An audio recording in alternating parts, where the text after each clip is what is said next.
So have you ever seen it? A baby, maybe just starting to crawl, making a beeline, or for that electrical outlet. Yeah. That tiny finger reaching Oh, out. absolutely. It's like they have a built-in radar for danger zones. Exactly. Or, trying to figure out, okay, how do I keep the cleaning stuff locked away safely, but also teach my toddler, hey, that's a no-go zone. Yeah. Well, today we're doing a deep dive into that exact thing, a topic that, let's be honest, keeps every parent kind of on edge. Baby safety at home. Mm-hmm. And our mission here isn't just about, sticking on outlet covers and calling it baby-proofing. We want to dig into how you can actively guide your little one, help them understand and actually avoid the unsafe stuff. Right. It's about building that sort of internal awareness, not just relying on the physical barrier. Yeah, exactly. And this is a journey for every single parent. Doesn't matter if it's your first or you're a seasoned pro. We all go through it. And I think what's really crucial to get is that it's a nuanced dance. You're blending those essential physical safety measures, the gates, the locks, with gentle, consistent teaching strategies. All right. We're talking about an approach that really needs to evolve as your baby's understanding grows. You're making safety like a shared learning thing. A shared learning thing. I like that. So let's unpack it. We all know baby-proofing is, critical. You see the checklists everywhere, right? Outlet covers, cabinet locks, safety gates. The essentials. Yeah, the essentials. But here's the question I really want us to wrestle with. Why isn't just locking everything up, that purely physical barrier, why isn't that the complete answer? What's missing there?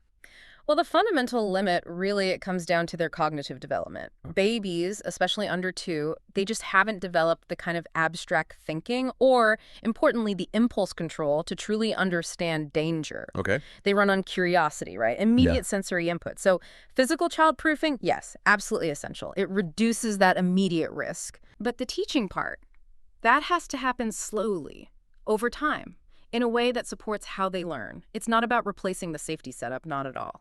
It's about adding another layer to it. That makes so much sense. You can't just put up a gate and, Yeah. check out. It underlines why that active part is so important. Exactly. So thinking about the physical side then, what are some of the most common household hazards? Maybe even some that parents sometimes overlook. Things that baby-proofing really targets. Well, okay, beyond the really obvious ones like electrical outlets and those sharp corners on coffee tables, everyone thinks of those first. You've got to consider the surprising danger of small objects, like a button battery, a coin, even a tiny little magnet. These can be incredibly dangerous if swallowed. Wow, yeah. Then there are cleaning products, medications. Often they're stored under the sink, right? Prime baby territory. Right within reach. Exactly. Hot surfaces too, ovens, kettles, even those portable space heaters. They're constant potential threats. And then as soon as they get mobile, stairs are huge, slippery floors. And this is a big one people sometimes miss: unstable furniture or TVs that aren't anchored. The tipping hazard. Precisely. So to create that baseline safe space, you're definitely looking at safety gates, outlet covers, cabinet locks, corner guards, and furniture anchors. That's your first line of defense. Okay, that's a solid list, but brings up this really important question, one I think a lot of parents kind of wrestle with. Can babies actually learn to avoid unsafe items?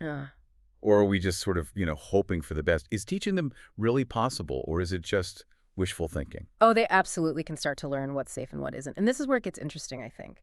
It's not about giving them complex instructions, right? Right. They learn through really consistent repetition. They learn from the subtle cues in your tone of voice, your facial expressions, like really distinct ones, and just predictable daily routines. It's a foundational thing. It's slow. And this is key. It has to always be seen as an additive strategy. It builds on the physical safety. It never, ever replaces active supervision or the proper safety tools. Got it. So it's not like a one-and-done lesson. Not at all. It's this continuous evolving thing. And that means, logically, our teaching methods have to change as the baby grows, as their abilities develop. Exactly. They change dramatically. Okay, so let's get into that. Let's dive into some age-by-age strategies.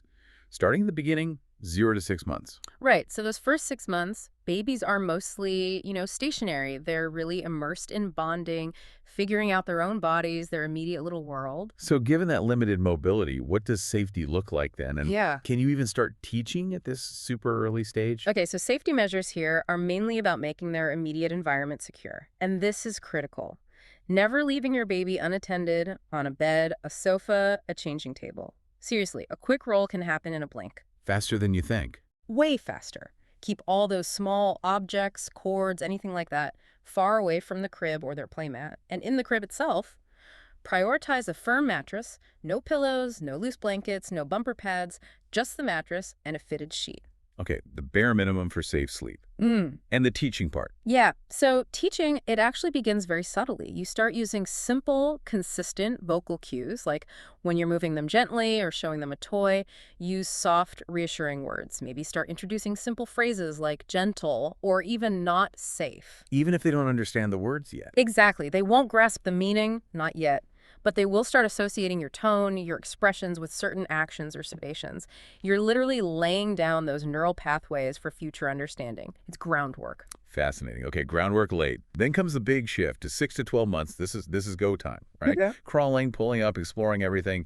The world just explodes for them. It really does. And your safety measures have to escalate right along with their mobility. You need robust safety gates, top and bottom of stairs, definitely. And block off high-risk areas like the kitchen entrance. All cabinets and drawers they can reach. Locked? Absolutely essential.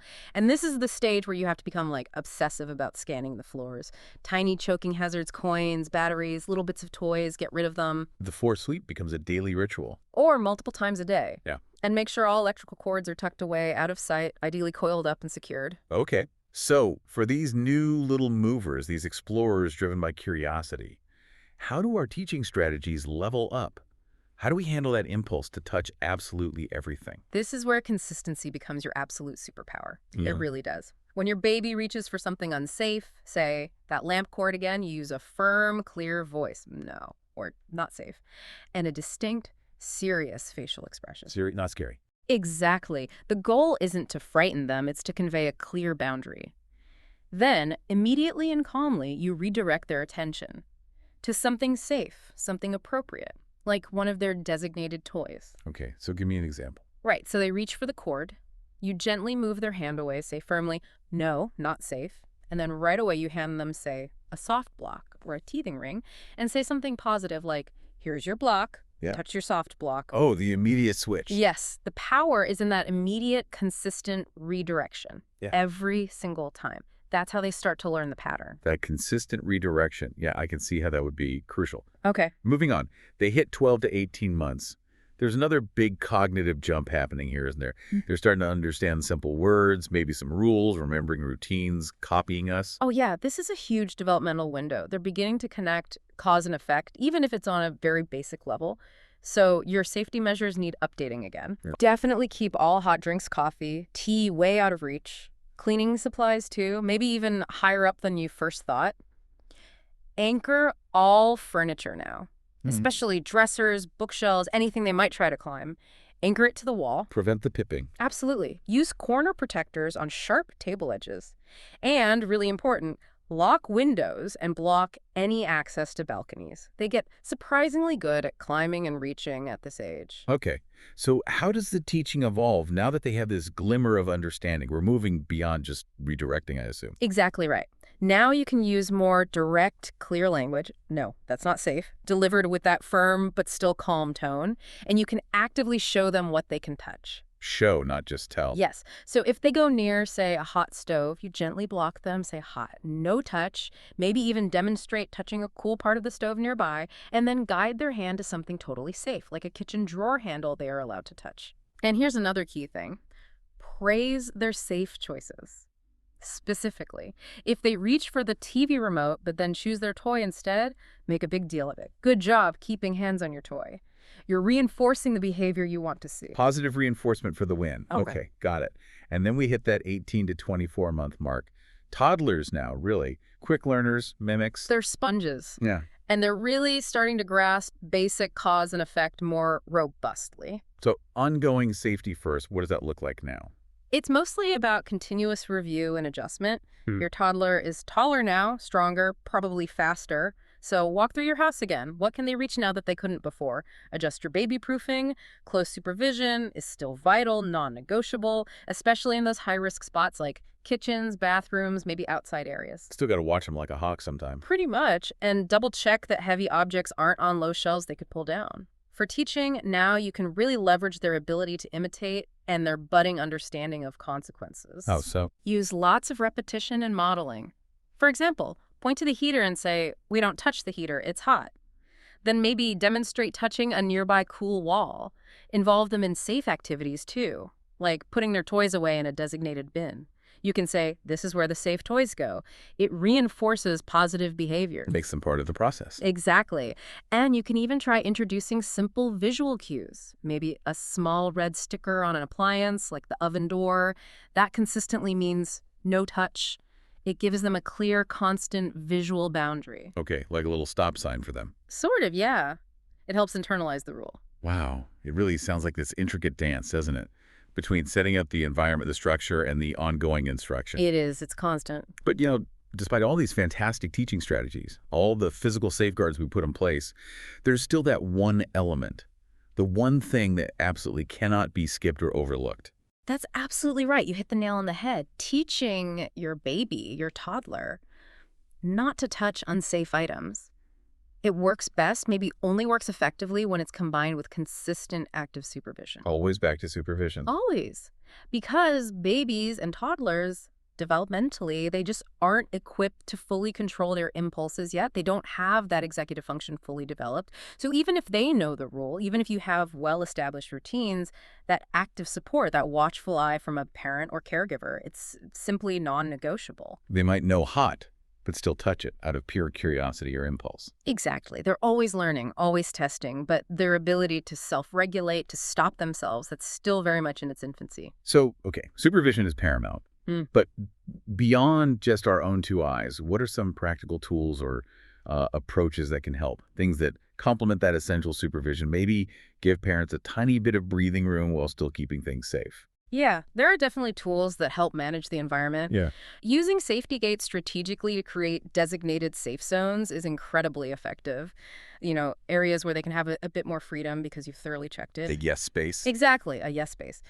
Playpens can also offer that secure, contained spot for independent play when you need to, say, cook dinner right nearby.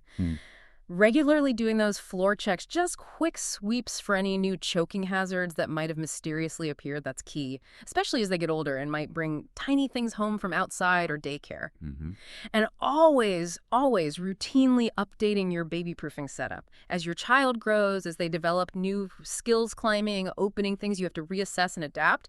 It's definitely an ongoing process, not just a one-time thing you do before the baby arrives. What a fantastic, really comprehensive deep dive. It's so clear now that baby safety isn't just, a checklist of items to buy. It's truly this layered, harmonious approach. It blends that thoughtful, evolving baby proofing with gentle, age-appropriate teaching. And it's all anchored by that unwavering, patient consistency. Indeed.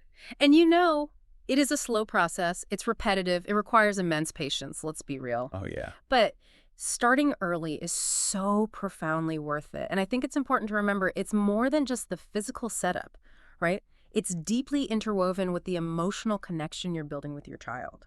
You could almost say, well, safety starts with the setup, but it truly grows through that consistent, loving connection. Safety starts with setup, but grows through connection. I love that. That really captures the heart of it. Yeah.